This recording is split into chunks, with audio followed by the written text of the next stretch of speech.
10 ವರ್ಷಗಳಿಂದ ದಸರಾ ಆದಮೇಲೆ ಮಾಗಿ ಉತ್ಸವ ಅಂತ ಹೇಳಿ ಫಲಪುಷ್ಪಗಳಿಂದ ವಿವಿಧ ಇದನ್ನು ಅಲಂಕರಿಸಿ ಒಂದು ಸುಮಾರು 35,000ದಿಂದ 50,000ಕ್ಕೂ ಹೆಚ್ಚು ಪ್ರವಾಸಿಗರು ಪ್ರತಿದಿನ ಬರ್ತಾ ಇರ್ತಾರೆ.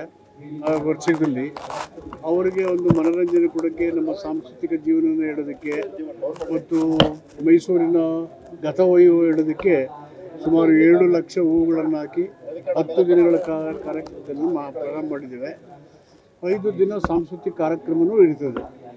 ಸೊ ಇಲ್ಲಿ ವಿವಿಧ ಫಲಪುಷ್ಪಗಳಿಂದ ವಿವಿಧ ಚರಿತ್ರೆಯನ್ನು ಪ್ರತಿಬಿಂಬಿಸುವಂಥ ಕಲಾಕೃತಿಗಳನ್ನು ನೋಡ್ಬೋದು.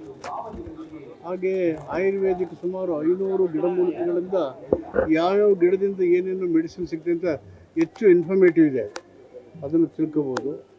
ಮತ್ತು ನಮ್ಮ ನಾಲ್ವಡಿ ಕೃಷ್ಣರಾಜ ಒಡೆಯರ್ಸ ಅವರ ಆಡಳಿತದ ಎಲ್ಲ ಚಾರಿತ್ರಿಕ ಹಿನ್ನೆಲೆಗಳನ್ನು ಅಲ್ಲಿ ನೋಡ್ಬೋದು.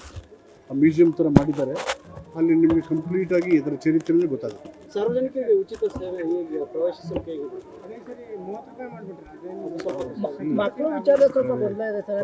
ಪ್ರವೇಶ ಅಲ್ವಾ ಸಿಗ್ಬೇಕಲ್ಲ ಇತ್ತರದ್ದು, ನಿಮಗೆ ದುಡ್ಡು ಕೊಟ್ಟರು ಸಿಗ್ಬೇಕಲ್ಲ. ಇದು ನೋಡೋದಕ್ಕೆ ನಿಮ್ಗೆ ಚರಿತ್ರೆನೇ ಗೊತ್ತಿರಲ್ಲ, ಚರಿತ್ರೆ ಗೊತ್ತಿಲ್ಲ, ಚರಿತ್ರೆ ಬರೋದು ಹಿಂಗೆ. ಸೊ ಅದರಿಂದ ಅದು ಇಂಪಾರ್ಟೆಂಟ್ ಅಲ್ಲ. ನಿಮ್ಮಕ್ಕೆ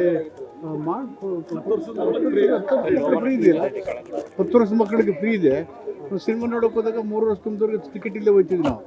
10 ವರ್ಷ ಫ್ರೀ ಮಾಡಿದ್ವಿ. ಚಳಿಗಾಲದ ಪ್ರವಾಸಿಗರ ಆಕರ್ಷಣೆ ಮಾಡೋದೇ ಮುಖ್ಯ ಉದ್ದೇಶ. ಪ್ರವಾಸೋದ್ಯಮ ಉತ್ತೇಜನ ಮಾಡೋದೇ ಒಂದು ಸರ್ಕಾರದ ಕಾರ್ಯಕ್ರಮಗಳಲ್ಲಿ ಪ್ರಮುಖವಾದ್ದು ಒಂದು. Thank you. ಬಿಡಿಸ್ಕೊಳ್ಳಕ್ಕಾಗದಿರೋ ಆಭರಣನ STJ ಗೋಲ್ಡ್ ಕಂಪನಿಯವರು ಬಿಡಿಸಿ ಮಾರುಕಟ್ಟೆಗಿಂತ ಅಧಿಕ ಬೆಲೆಗೆ ತಗೋತಿದ್ದಾರೆ.